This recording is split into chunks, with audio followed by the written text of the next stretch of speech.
بسم اللہ الرحمن الرحیم۔ خدمت خلق اور ہم خیال گروپ، یہ ہم خیال گروپ کی تنظیم ہمارے شہر خانبلہ کے نوجوانوں کی تنظیم ہے۔ ان نوجوانوں میں جذبہ ایثار، جذبہ مخلوق خدا کی خدمت کرنا، چنانچہ حدیث مبارکہ میں آتا ہے جس کو امام ترمذی روایت کرتے ہیں کہ رسول اللہ صلی اللہ علیہ وسلم نے ارشاد فرمایا، خیر الناس من ینفع الناس، فرمایا لوگوں میں بہترین شخص وہ ہے جس سے دوسرے لوگ نفع حاصل کریں، دوسرے لوگوں کو فائدہ پہنچے۔ اور یہ آقا رسول اللہ صلی اللہ علیہ وسلم کا فرمان ان لوگوں کے لیے ہے جن سے لوگ فائدہ حاصل کریں، اور ہم خیال گروپ کے نوجوانوں کا بھی شمار انہی لوگوں میں ہے جن سے لوگ فائدہ حاصل کرتے ہیں۔ اور یہ نوجوان اللہ کی مخلوق کی خدمت کرتے ہیں، اور خدمت خلق کا معنی بھی یہی ہے کہ جو صرف اور صرف اللہ رب العالمین کی رضا حاصل کرنے کے لیے لوگوں کی خدمت کریں۔ اور میں یہ بھی بتاتا چلوں کہ میرے ہم خیال گروپ کے نوجوانوں کو کسی سیاسی لیڈر کی کوئی سپورٹ نہیں ہے، ان کا مددگار صرف اور صرف اللہ اور اس کے رسول ہیں۔ اور میرے ہم خیال گروپ کے نوجوانوں نے کسی سے بھی 1 روپیہ چندہ نہیں لیا، آپس میں پیسے جمع کر کے، اپنی جیب سے خرچ کر کے،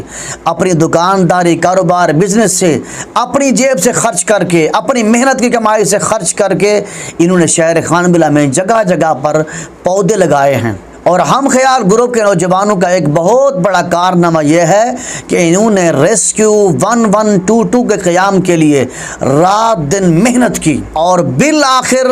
اس کام میں بھی یہ لوگ کامیاب ہو گئے ہیں۔ اور ہم خیال گروپ کے دوستوں کا ایک اور بہت بڑا کارنامہ وہ یہ ہے کہ انہوں نے بس سٹاپ پر مسافروں کے بیٹھنے کے لیے اپنی مدد آپ کے تحت شیڈ تعمیر کیا ہے تاکہ وہاں پر مسافر، بزرگ، خواتین بیٹھیں۔ میرے خیال میں ہم خیال گروپ کے دوستوں کا یہ جو کام شیڈ تعمیر کیا ہے تاکہ اس کے نیچے مسافر، بوڑھے، بزرگ، خواتین بیٹھیں، ان کو سہولت میسر کی ہے، یہ کام ان کا اس حدیث کا مصداق بن سکتا ہے کہ اللہ کے نبی صلی اللہ علیہ وسلم نے ارشاد فرمایا کہ ایک شخص راستے سے گزر رہا تھا، اس نے دیکھا کہ ایک درخت ہے جس کی ٹہنیاں کانٹے دار ہیں اور وہ راستے پر پھیلی ہوئی ہیں، چنانچہ اس نے اس درخت کو کاٹ کر صاف کر دیا تاکہ کسی کے آنے جانے میں کسی کو تکلیف نہ پہنچے۔ تو کسی نے ان سے پوچھا، یہ بتاؤ کہ تم نے یہ کام کس کے لیے کیا؟ اس نے کہا، یہ کام میں نے صرف اور صرف اللہ کی رضا کی خاطر کیا ہے۔ تو اللہ کے نبی صلی اللہ علیہ وسلم نے ارشاد فرمایا، یہ شخص جس نے اللہ کی رضا کی خاطر یہ کام کیا ہے، اللہ تعالیٰ نے اس کو بخش بھی دیا ہے، اللہ تعالیٰ نے اس کو جنت بھی عطا فرما دی ہے۔ اس حدیث کی روشنی میں میں یقین سے کہتا ہوں کہ اللہ رب العالمین جل مجدہ میرے دوستوں کو، ہم خیال گروپ کے نوجوانوں کو اللہ جل مجدہ ان کے ان نیک کاموں کا بہترین بدلہ عطا فرمائے گا۔ اور میں اپنے ہم خیال گروپ کے نوجوانوں کو خراج تحسین پیش کرتا ہوں، اور میں اپنے ہم خیال گروپ کے دوستوں کے لیے اللہ کی بارگاہ میں دعا گو ہوں کہ اللہ جل مجدہ